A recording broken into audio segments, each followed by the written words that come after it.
Good morning, students. So hope you are following me and covering the portions at least little by little, right? Okay. So anyhow, we can pass through today's topic. So we are discussing about the morphological as well as this anatomical feature of this frog, right? So in the previous class, we could discuss about this morphology and the few systems of this, frog, right? And today's class, we can discuss about the rest of the systems and its economical importance, right? Okay. So as per that, the first one is this excretory and reproductive system. Excretory as well as a reproductive system. So usually we have to discuss separately, right? So here I have drawn and written about this excretory as well as the reproductive system together because here the excretory system as well as the reproductive system is interlinked with one another. So that's why we have drawn it as together, right? So let us go for this first excretory system, right? Okay. So listen. So here they said excretory system means, excretion means the elimination of nitrogenous waste from the body is called excretion, right? So that those things we have discussed already. So nitrogenous waste means it may be in the form of this ammonia or urea or uric acid. But in case of this frog, the excretory waste is in the form of this urea, right? So hence this animal is known as ureotelic animals. So we are discussing about the excretory system. So the excretory waste is in the form of urea. Hence this animal is known as ureotelic animals. Ureotelic animals. Right. It is known as ureotelic animals. Okay.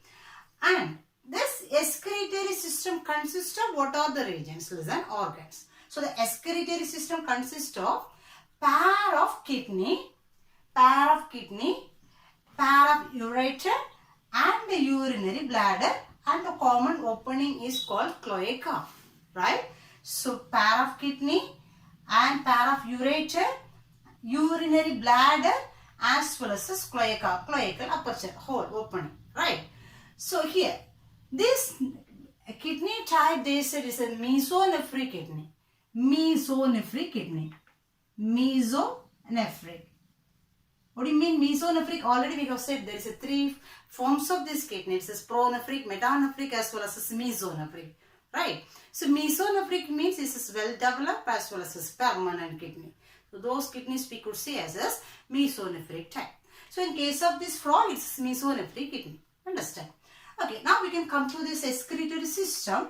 What do you mean system? Of course, it is found by this few organs and which is doing this similar function is called as this one system, you could say, right? Okay. So here it consists of the pair of kidney, this elongated, reddish and flat kidney. This elongated, red color, reddish and this flat. It is flat. The shape is flat. Okay. And it is located in either side of this vertebral column, the central bone. Each one is located in either side of this vertebral column, right? Okay, so this is the kidney. And the kidney consists of this much of nephrons, right? Nephrons, as like our kidney. Our kidney also consists of millions of nephrons. The same here also. This kidney consists of this millions of nephron. So what is the role of this nephron? Nephron will extract this nitrogenous waste, that is urea, excess of water, salt, all those things from the blood, and it will eliminate through this urinary system. Understand?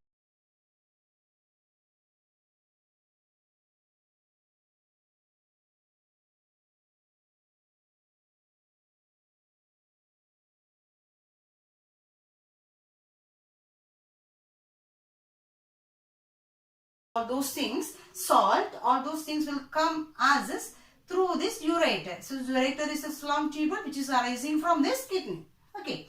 So this is known as this ureter. So this both the ureter will open into this common opening that is known as here in this rectum part it opens actually first. Then it will fuse with this thin bag-like structure that is known as this urinary bladder. It's a bladder such as sac-like structure, thin sac-like structure that is known as this urinary bladder. So this ureter will open into this urinary bladder. In this urinary bladder, this urine will be stored temporarily before it pass it out or eliminate. It will be stored temporarily inside this urinary bladder, right?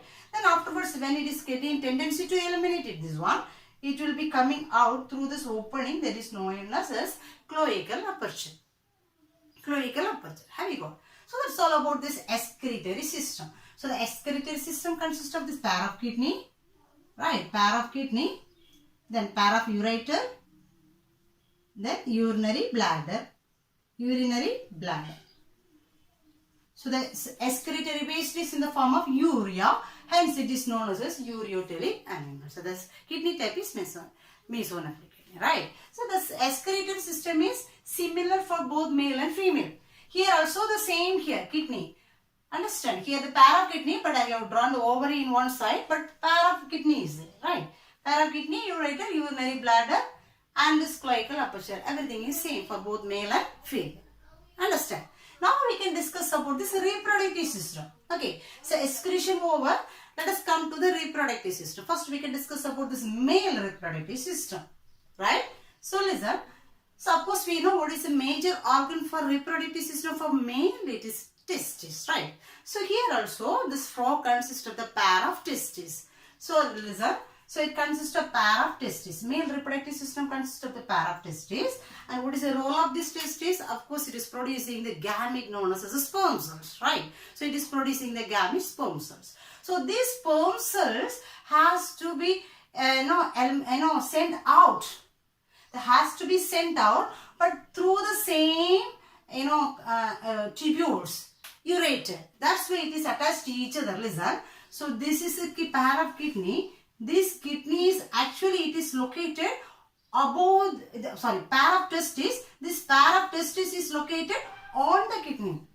Have you got? So this pair of kidney is located on, pair of testes is located on the kidney. Okay.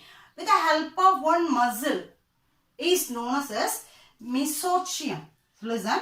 So this is attached to this testis is attached on the kidney with the help of this one muscle fold. With one muscle fold it is attached. That is known as mesochium.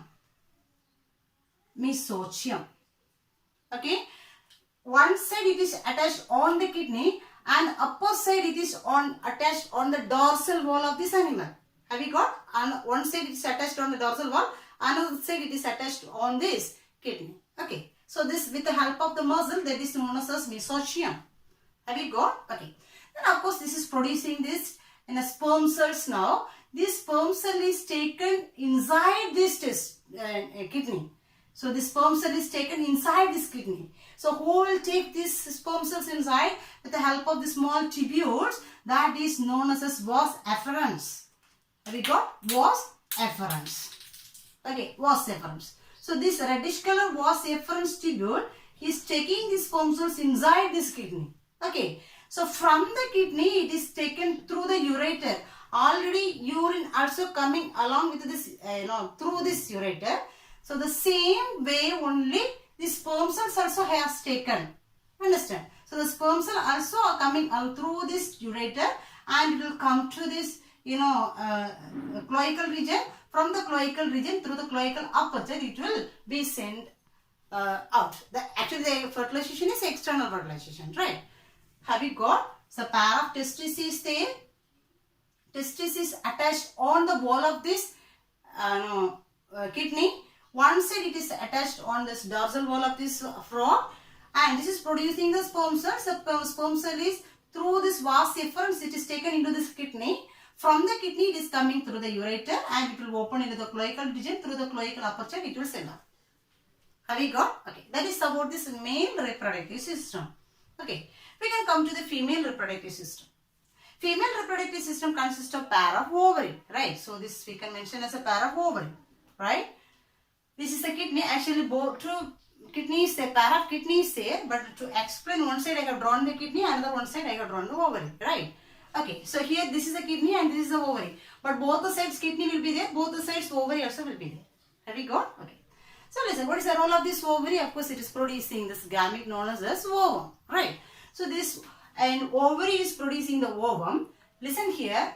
Here from the kidney, ureter is developing and the ureter is open into this rectum part here and it will open in the urinary bladder, right?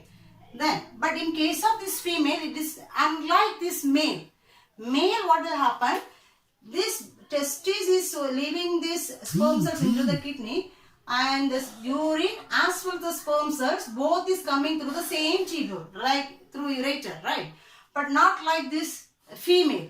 Female is that ovary is producing the ovum, right? Ovary is producing the ovum. This ovum is collected by this separate funnel, separate tubule. Understand? So the long separate coiled tubule is there in either side of this ovary. That is known as a oviduct. Can you watch? This is a oviduct. So the oviduct, in the anterior part of this oviduct, it has the funnel-like structure.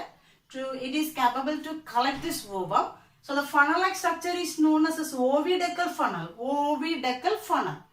It will open through the one opening that is known as ostia. Okay. So this oviducal funnel only going to collect the ovum which is produced from this ovary. So this will collect the ovum through this oviducal funnel and through this long oviduct tubule.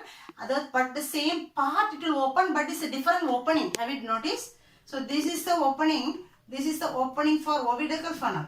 At the end of this oviducal funnel, it will dilate. It will it will enlarge and it will form this ovi sac.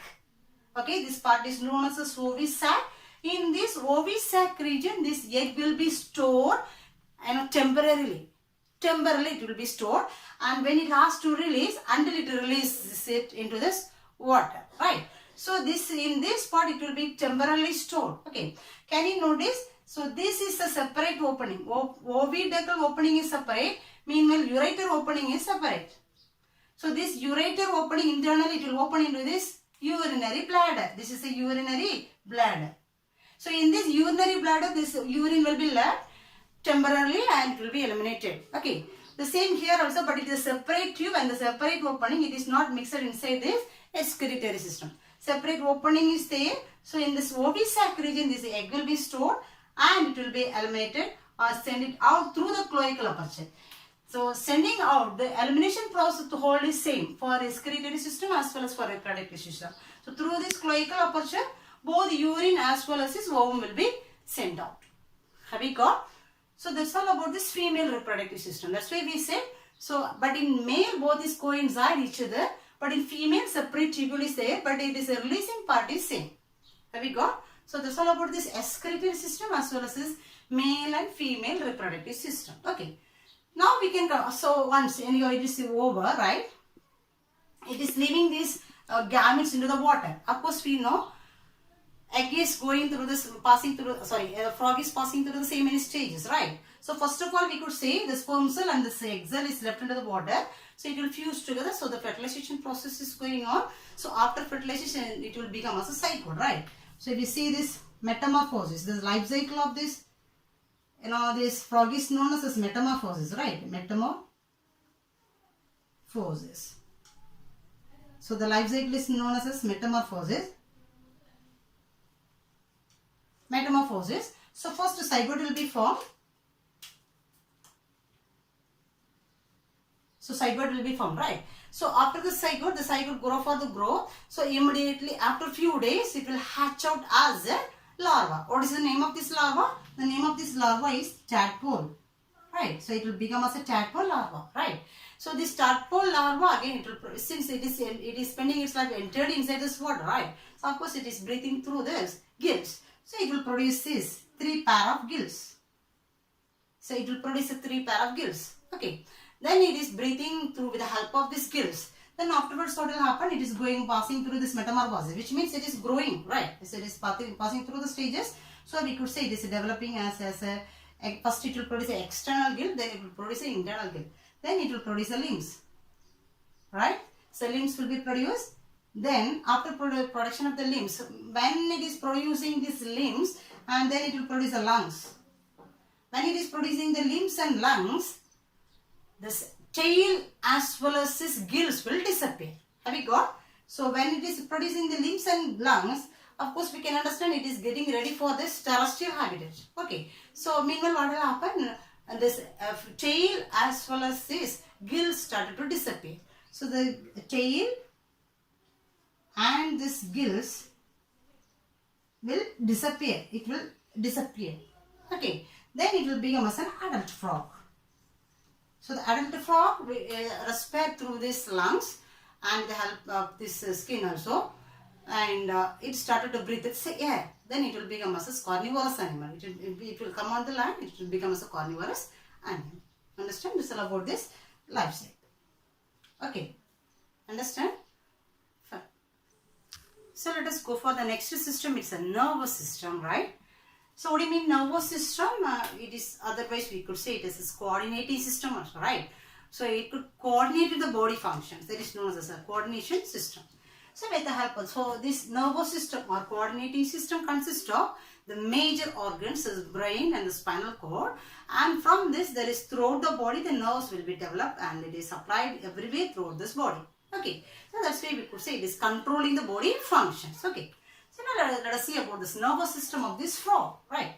So listen, so the nervous system of this frog is divided into three, right? Three regions. That is central nervous system, peripheral nervous system as well as autonomous nervous system.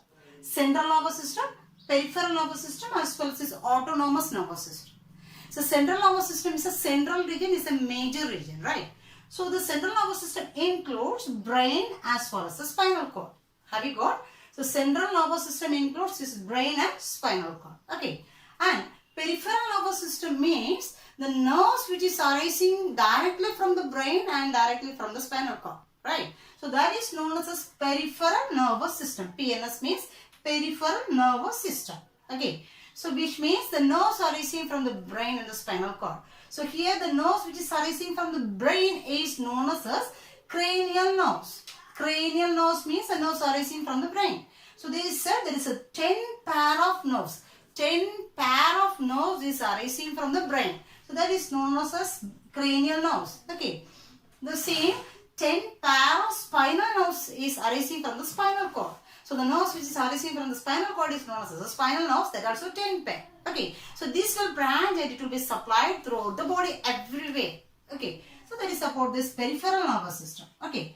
Then what do you mean autonomous nervous system? So the autonomous nervous system is again it is divided into two, that is sympathetic nervous system as well as parasympathetic nervous system. Okay. So sympathetic as well as a parasympathetic nervous system. So this is controlling the visceral organs, or we could say it is involuntary functions inside the body. So for example, when we said about this muscles, we said that it says voluntary muscles as well as involuntary muscle is there. So voluntary muscle is otherwise known as it is skeletal muscles. So which means the muscles which is attached to the body, we could say as a skeletal muscles. This is under our direct control. But in case of these involuntary muscles, we said it is visceral muscles, right? Visceral organs. Means respiratory system or intestine. So all those things, reproductive system, urogenital system, which is not attached to the skeletal system, that we could say this as visceral organs or involuntary functions. Its function is involuntary. We could not control it directly, right? So those organs functions will be controlled by these nerves. That is known as a sympathetic nerve as well as a parasympathetic nerve. So sympathetic as well as a parasympathetic function, it is just antagonistic. It is just opposite. Which means if it is sympathetic is increasing the secretion, parasympathetic will reduce the secretion. So that it is antagonistic to each other, we could say, right? Anyhow. So this autonomous nervous system means it is controlling this visceral organ functions. Have you got? So it is divided into two. There is sympathetic as well as a parasympathetic nervous system. Okay, fine. So listen, now we can come to this brain and the spinal cord. So here we are going to learn about the structure of this brain. So listen, the structure of brain also again they are divided into three regions. That is prosencephalon. Listen me, prosencephalon, mesencephalon as well as a rhombencephalon. This is nothing else. Listen, prosencephalon means forebrain. Have you heard these things? Forebrain, midbrain, hindbrain, opimelon, right? So there is a forebrain only known as a prosencephalon. Midbrain is mesencephalon and hindbrain is a rhombencephalon. Okay. Of course, we could say this brain is kept inside this cranium region and it is kept safely inside this cranium region, which is covered with this membranes that is known as meninges. The meninges. Okay. So here for frog, they said this frog brain is covered with the two membranes that is known as dura mater as well as this pia mater. So this is the two membrane which is covering the brain of this frog, right? So the brain is kept inside this cranium very safely. Okay. let us look into the structure of this brain. Okay, so as we said already, the brain is divided into three divisions or three regions: forebrain, midbrain, as well as a hindbrain. Okay, so the largest part is this forebrain, right? So the largest part is forebrain. So the forebrain consists of the regions in a large olfactory lobe. So the large olfactory lobe is there, right? So this lobe is anterior and is narrow and it is free. Okay, I'm sorry, anterior end is narrow and it is fused, but the posterior end is free.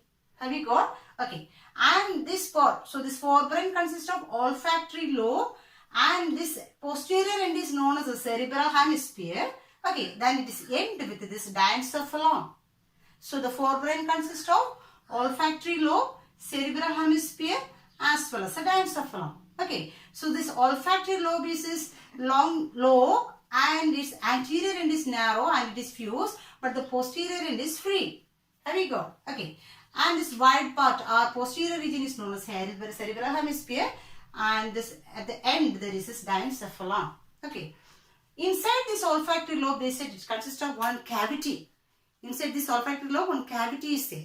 That is known as olfactory ventricle. It is known as olfactory ventricle.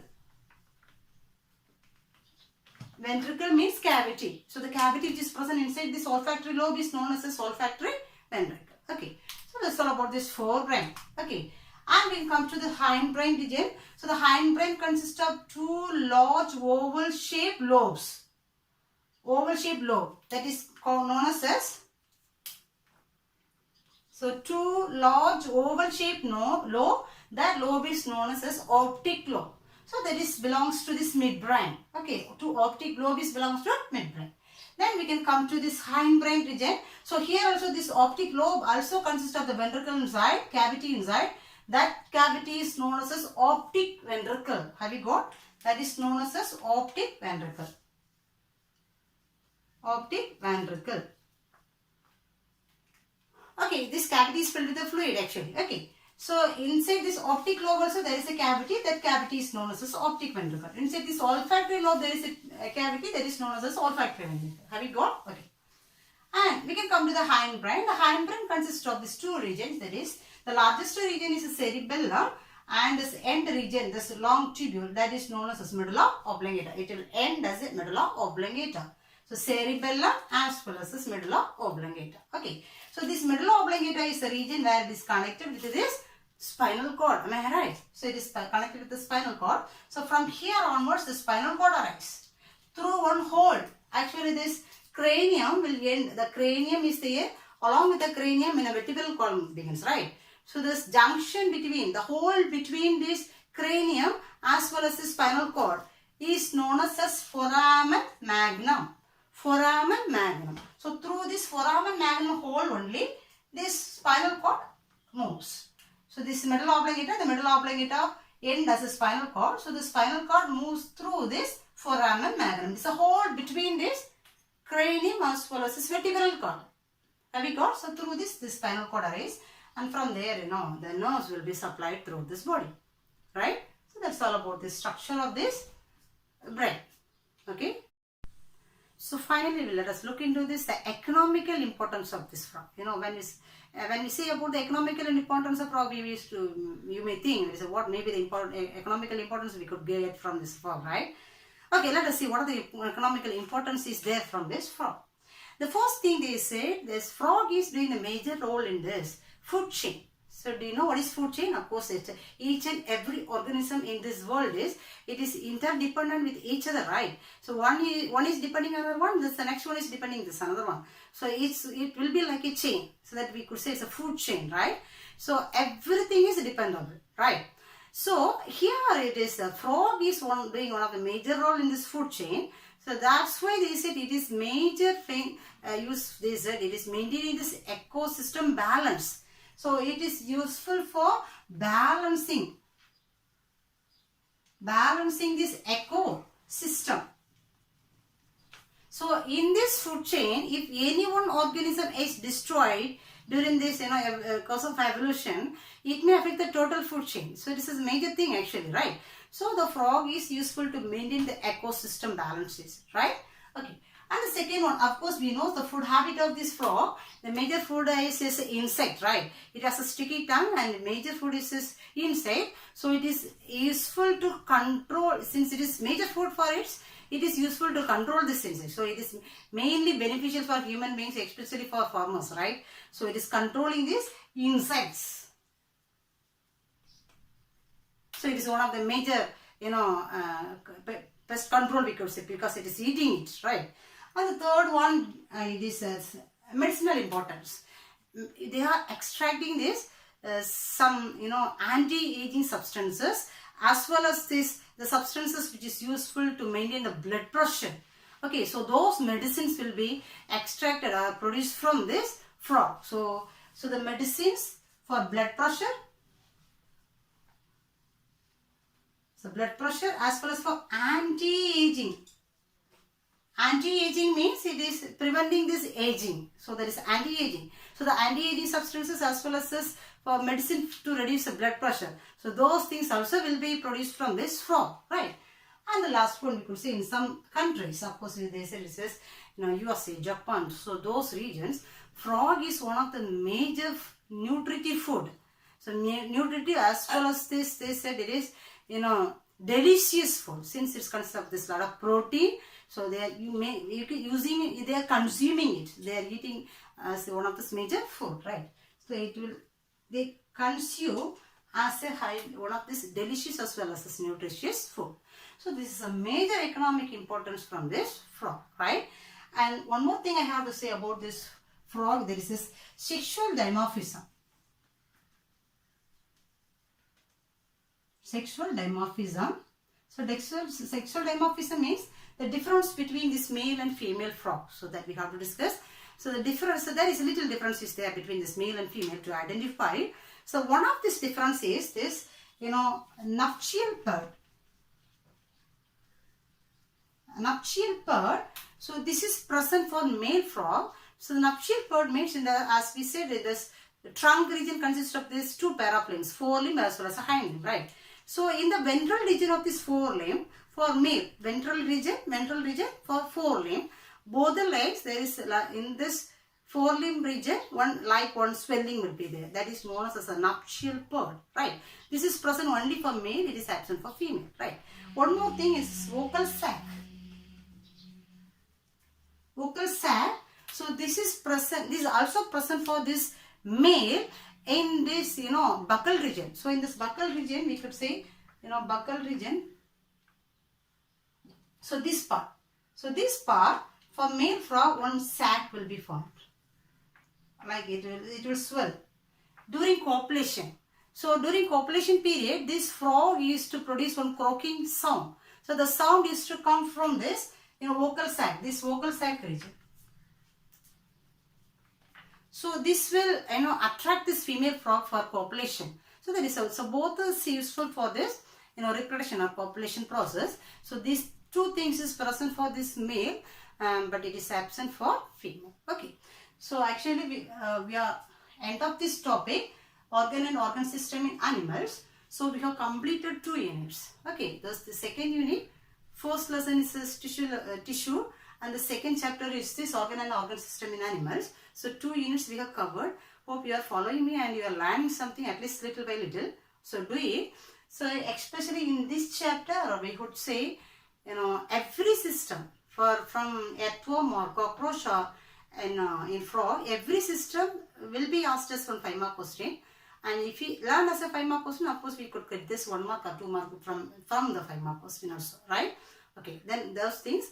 But even though I could mention there's some areas, some like economical importance. Economical importance of the earthworm and the economical importance of the frog. So those things, it will be very important.